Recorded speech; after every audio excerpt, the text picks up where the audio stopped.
Got Eli Manning giving advice there to Jaxson Dart, and love to see that. Again, these guys obviously have a relationship from their days in Ole Miss, but yeah, there's been some public statements now that Eli's been saying.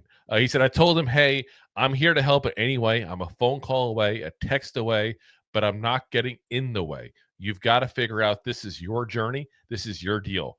But if there's anything you need, happy to be here."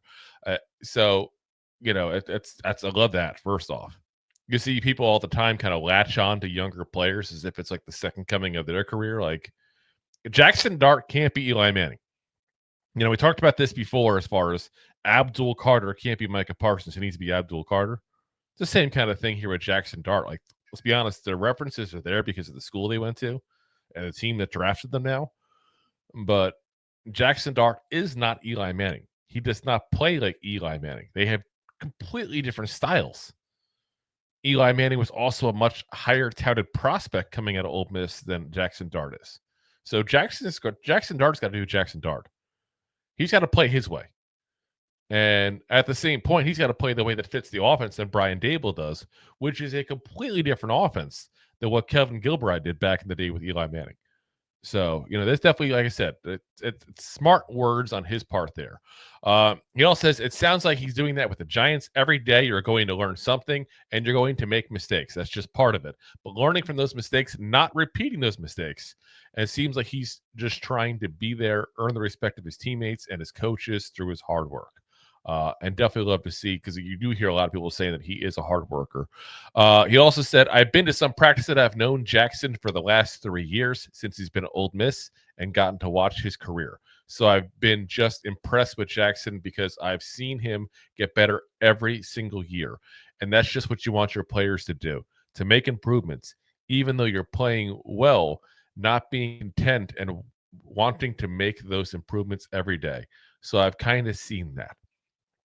Again, love to see it. Love to see support ex-Giants to current Giants. Again, we would be remiss not to mention the fact that obviously this is very similar verbiage to a certain degree that Daniel Jones got when he got drafted as well.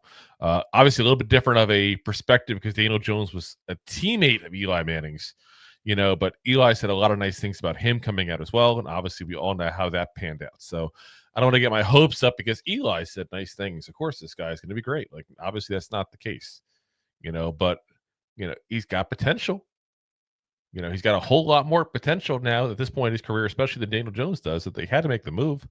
And I do like the attitude, as Deb says that she likes his attitude and that he's a dog there. I do like the attitude he's giving, and I do think that you're going to see the first time he goes for a run and takes a hit. First off, we're going to go, because you don't want him getting hurt.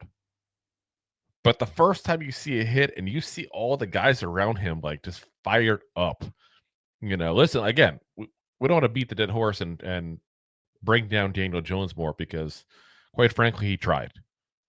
I mean, I know it's a hard thing to say, as a fan, as somebody who supports a team, he did try. So, it takes more than just trying. It takes more than just going ahead and, running into people, because Daniel Jones did that as well. What we need to see is him throwing with anticipation, reading defenses, knowing how to go through his progressions and see who's open. These are things we need to see. And we're not going to see it, guys. Let's be very frank, until he gets out there in preseason. And even then, he's going to do it against backups. So, unfortunately, much of this year is going to be probably an enigma for him. But I like what I've seen so far. And you guys know that I've watched the show. I wasn't high on him coming out of college. I didn't like him too much going into the draft. I even said point blank he was Daniel Jones 2.0. I'll call myself out and say it. Obviously, I have seen more now of him as a person in meetings and see the attitude and stuff you can't see ahead of it. But as I see Jay say that he sold on him. I'm not saying I'm going to sold on Dart. I'm sold on the potential of Dart, which I never was anti that, because I did say second round, I thought, for him. But so it's a little early, but you got the 5th-year deal and you have to make sure you got him. So I don't hate the move at all. Like I said, I like it. But Jay says, I am sold on Dart. I know it's all team hype, but he seems like a cool kid. He does 100%. Like I said, as a person, I'm 100% sold on him. As a leader, I'm 100% sold on him. I think that's definitely there. But again, that wasn't also the issue with Daniel Jones. So I got to see more than that to get on board fully. Deb says Charlie Weiss spoke of meeting Dart as his son worked with him at Ole Miss. Weiss said his first question was, what is the difference between a good QB and a great QB? Charlie liked that question. JL says Dable wanted him at 3. Is that true? So, listen, we'll never know fully if that's true, Jay. From what I hear, there was definitely some motion into the room that like Dable wanted this kid bad. I don't know that he wanted him bad enough to go ahead and make that kind of move at 3. I think that would have been a reach and a half, like ridiculous. And I think the way that we did do it in the draft, I think the way that Joe Shane pulled this off was spectacular. Get the best player that you could at pick 3. Don't reach for a player and go back in and get him when it's more of a appropriate time to get him. Because as much as I said a minute ago, I thought he was a second-round pick kind of guy. Getting the quarterback that you want is always worth moving up a little bit before, especially again to get that 5th-year option. So, like I said, I don't know how badly he wanted him at 3. I've heard rumors that he wanted him at 3. Probably the same rumors you're hearing as well there. But I'd like to hope that he wouldn't be that desperate, because that'd be pretty bad. Take a kid at 3 that, quite frankly, we took him at the top spot. You probably should have, to be honest, just based on what you have in college. So, thanks for watching. Like the show? Of course you do, or you would have turned it off by now and not be hearing me. There are plenty of ways to support the show. YouTube is the best place to join us, and we offer memberships there with fun benefits like custom emojis and early access to video clips. Of course, there you can also send super chats and stickers to send one-time support payments. The best way to support the show is to buy these drunk idiots beers at buymeacoffee.com/2giantgoofballs. Along with one-time support payments, there are also monthly plans, so you can continue to help kill their livers each month. You can also show people that you are a goofball by visiting our store at 2giantgoofballs-shop.fourthwall.com.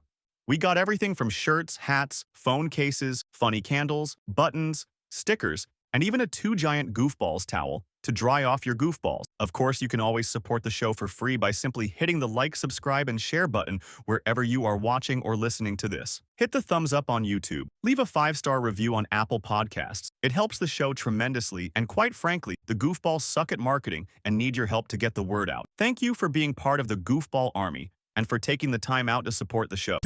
If you like that clip, then you will love the full episodes too. Find us on your favorite podcast app and look for us on all your favorite social media platforms. Thanks so much.